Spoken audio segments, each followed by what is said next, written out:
Hi everyone, and welcome to Training for Life Redeemed. I am Dan, talking with my father, David Jackson. We're working our way through Psalms. Today we're up to Psalm 48. Psalm 48, a song, a musical composition of the sons of Korah. Great is Yahweh and supremely praised in the city of our God, the mountain of his holiness. Beautiful height, the joy of the whole earth, Mount Zion. The side of the north, town of a great king. God is in her citadel. It will be known as a fortress. For look, the kings congregate, they pass together. They themselves see, therefore they're astounded. They're disturbed, they panic. Trembling grabs them there, writhing as if giving birth. With the east wind you shatter ships of Tarshish. As we hear, so we see. In the city of Yahweh of armies, in the city of our God, God establishes her forever. Salah. We think about your covenant faithfulness, God. It's inside your palace. According to your name, God, so is your praise to the ends of the earth. Your right hand is full of justice. Let Mount Zion rejoice. Be excited, daughters of Judah, because of your judgments. Go around Zion and circle her. Count her towers. Set your heart on her fortress. Pass between her citadels, so that you can tell the following generation, for this is God, our God forever, until he himself guides us over death. Psalm 48, we're still footing in that context of Sennacherib coming to attack Jerusalem, Jerusalem then surviving, Sennacherib all like dying overnight and running away and fleeing and all the rest of it, which works really well for this psalm. Because this psalm is basically just about how God protects his city, how God is in the city and therefore nothing can come in, how other city kings come and they see it and then they panic and they're trembling and they run away scared. You have God smashing ships as they try and sail down in the Mediterranean because it's the city of Yahweh and he has hosts or armies, right? I think people forget that the God of hosts means he's the God of this massive army that he's just at his command, and that he's this powerful army that, a spiritual powerful army, you can't really fight it, can you? Not really. So Dad, talk to me about this. You've got this, we're talking about Jerusalem being on a high mountain that it's not on,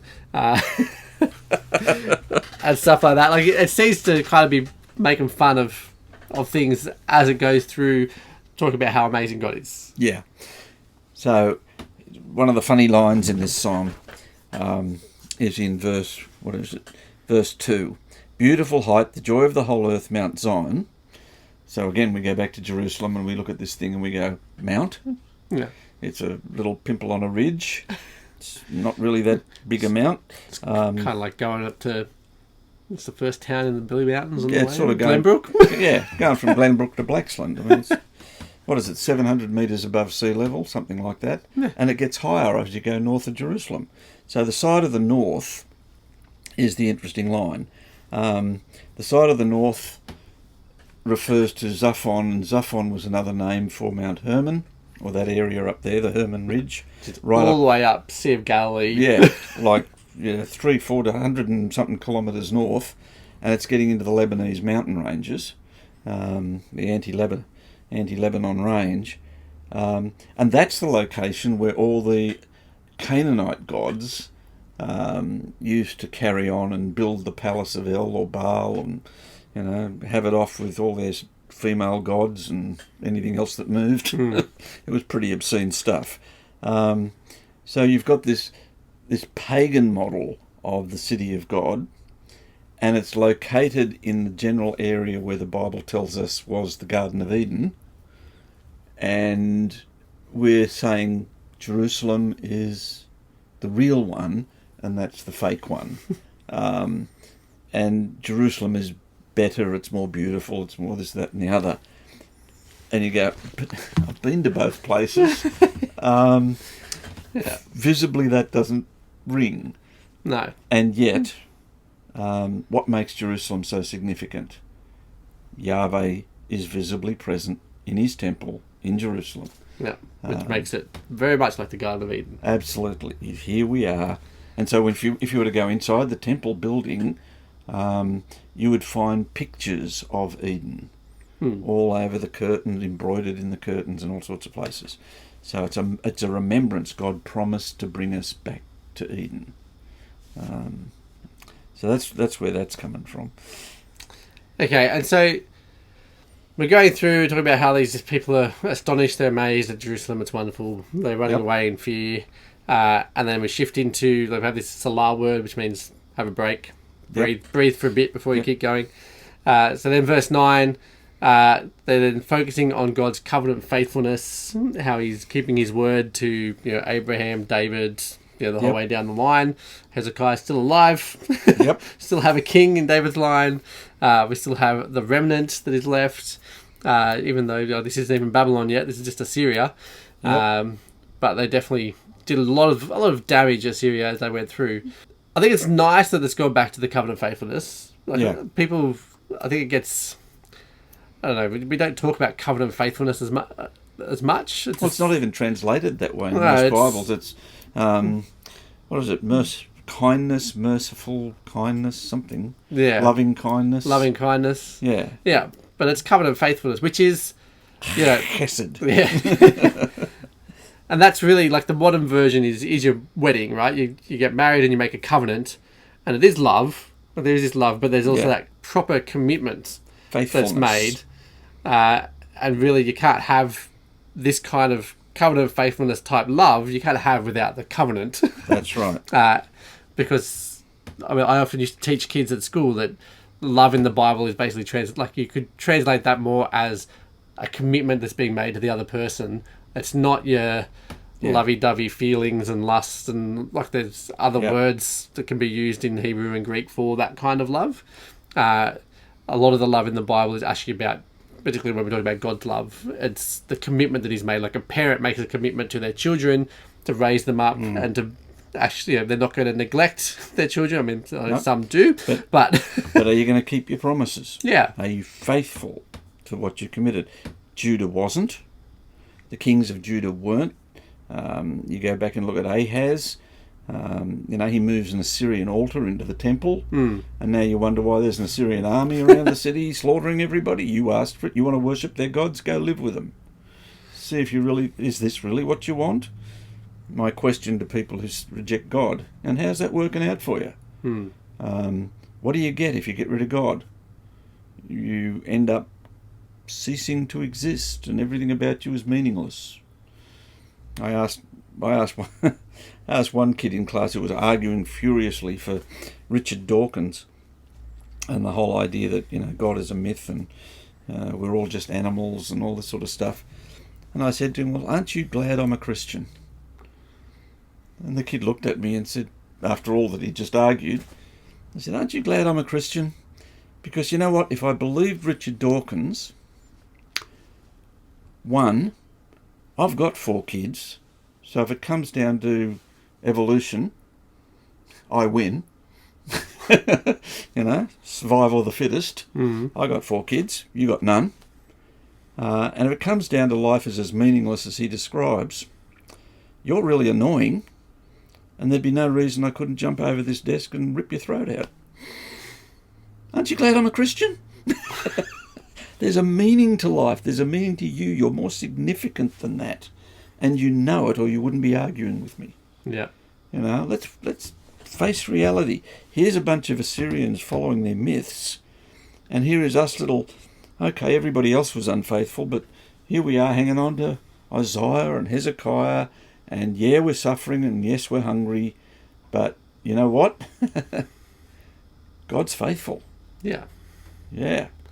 It's the main thing that characterises him, even compared to the other gods. The other gods weren't faithful. No. Not in the least. They're random. Even today's modern god, like other people's gods, the other major religions, they're not faithful gods. They all can do whatever they like and don't have to worry about anything and change their minds, and it's fine. As the psalm keeps going down, we come down to the kind of the purpose for the psalm, I guess, to one extent, is you're talking about going around Jerusalem, having a look at the citadels and the beautiful, all that kind of stuff.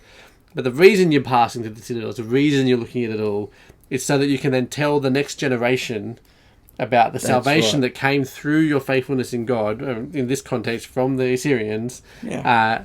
And for us, we do a similar thing. Like, we remember things and we do our, even the Lord's Supper and stuff like that we're doing. remembering A big constantly. part of that is that remembering and telling the next generation Yeah. about what's happening. So that kid in my classroom, I'm saying to him, you are not a meaningless lump. I use the phrase temporarily mobile bag of fertilizer. Yep. You are not. That's not what you are. You are the image of God. God is real. You have a cry for justice. You got that from Him. You have a passion to live life to the full. You're able to think things through and make choices. You love. You are loved. All of these things are happening. You're rational. That's because you're reflecting the character of God. You're made in His image, and you're designed for glory, not just to be a piece of fertilizer in a paddock. So go back and have another look. If you choose to throw God in the bin, you go with Him. That's not a good choice. Mm.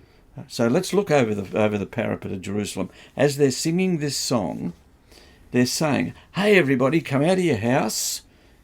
Let's go for a walk around the wall of Jerusalem. Check out what's on the other side of the wall." They're gone. Mm.